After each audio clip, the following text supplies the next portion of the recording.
Hello, friends. I am going to teach my grandchildren, and if any of you want to listen in, uh, how to duplicate a Bundt cake mix. They cost more to buy a Bundt cake mix, but you can take just a regular cake mix, and I don't happen to have lemon, so I'm starting with a yellow cake mix. Okay? So you take your cake mix. I'm going to make a lemon poppy seed cake. And whatever flavor you do, if you'll get an instant pudding, what is it, a 3.4 ounce instant pudding, and add that to the mix. If you were to buy a Bundt cake mix, it would already be in, okay? Then, because I'm doing lemon poppy seed, and it's one of the ones we really like, there's 2 tablespoons of poppy seed. Now, if you were doing a chocolate or a carrot cake or a strawberry or whatever, and of course, the poppy seed would not be added. To me, as I mix it, I should have rounded those.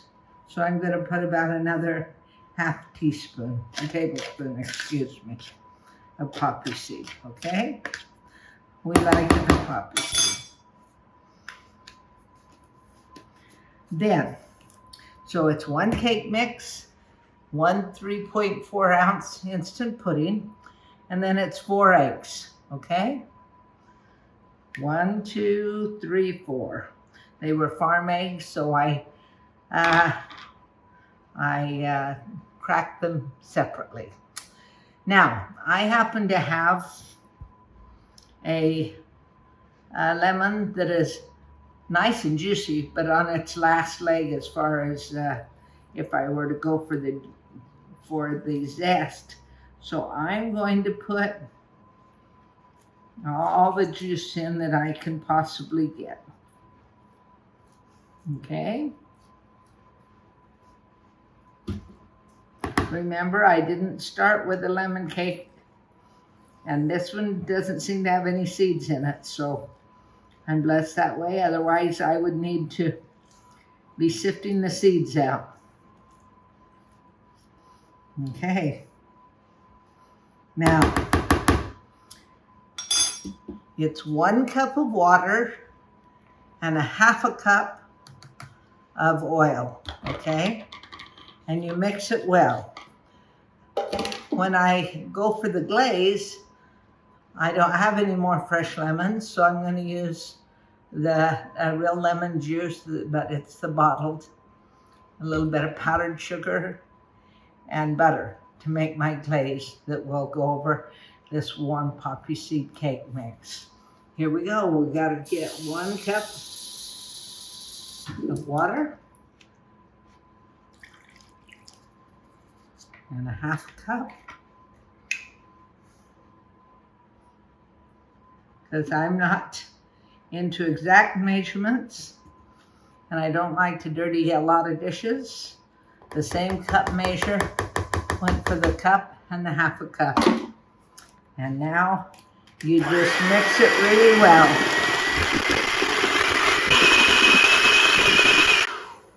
I'm going to see if it's got enough lemon flavor. For me, I want a little more tartness.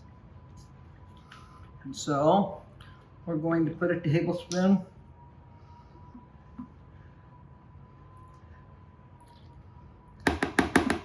of the lemon.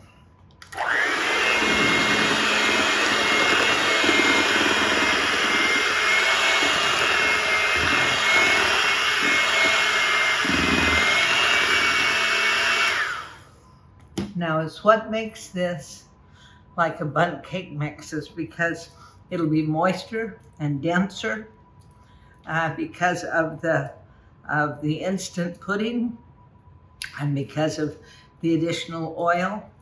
And unless there's one more egg and a quarter cup less water. So you're enriching the recipe. It's a different finger, so I'm not double dipping. Yeah, that has the lemon. Give me a second. I'm going to grease my Bundt pan really good. It will cook at 350. It takes 45 minutes. You touch it when it bounces back, looks nice. You insert your toothpick about 2 inches. If it comes out clean, you're ready. And then I give it only about 5-10 minutes to cool, turn it out, and glaze it warm. And it should be delicious. We're having a few family and friends over for a cookout tonight. Thanks for watching. I hope you'll like and subscribe, and I'll show you what it looks like at the end. Thank you.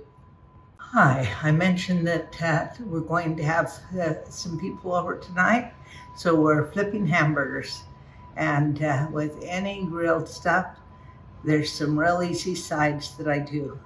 I've already made a video of my warm potato salad, and all the family seems to enjoy it. But we also put baked beans with it. So I've got 2 cans. They're 28-ounce cans of baked beans. You can use the generic. This happens to be Bush's baked beans. I like it with maple and bacon. It's going to be one of them that I put in. Here's the other. I just get the kinds I like, and this is just an original right here. Okay. Super easy, super fast, and yet it helps feed a crowd and goes well with the potato salad. Here we like green chili, so I've got a little bigger can.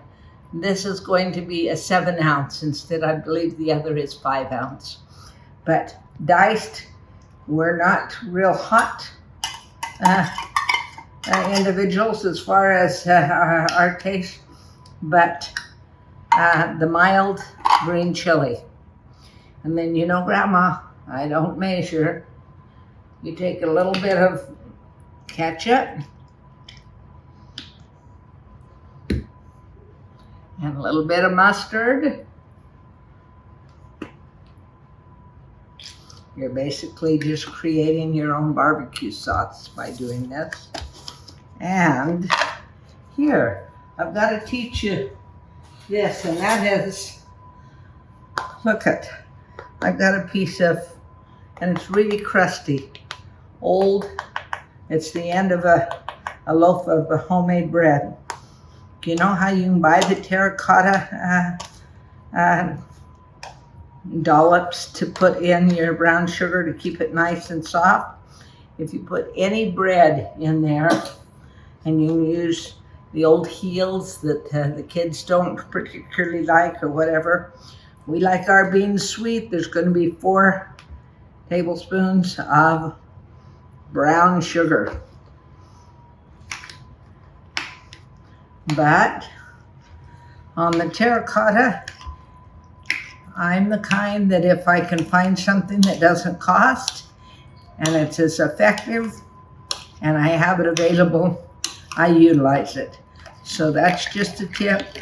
If you want to keep your brown sugar moist, even if it's gone hard, if you'll get a piece of old bread and put it in an airtight container, I will find one in the next day or 2 and put it back in to keep it nice and moist. It keeps it very soft. Now, I'm going fast and lazy, but this is real bacon crumbles. You can get them at Walmart or whatever. I'm just going to take a couple of little handfuls, maybe 3, And there you go. You can bake this, which my oven's on, and it will go in and I will bake it. Or you could microwave it and have it thoroughly warm. Daddy, let them see how good that looks with the bacon bits and the green chili. And like I said, you created your own barbecue sauce with a little bit of mustard and ketchup. Thanks. There's one more tip for you, and it'll help extend your meal. Be back when the cake is done. Yum. It looks like it's just about to finish. We've probably got 10 more minutes. It's a little soft still, but it's going to be yummy. I told you I'd give you a look on the finished product. You can tell that maybe I hastened frosting it.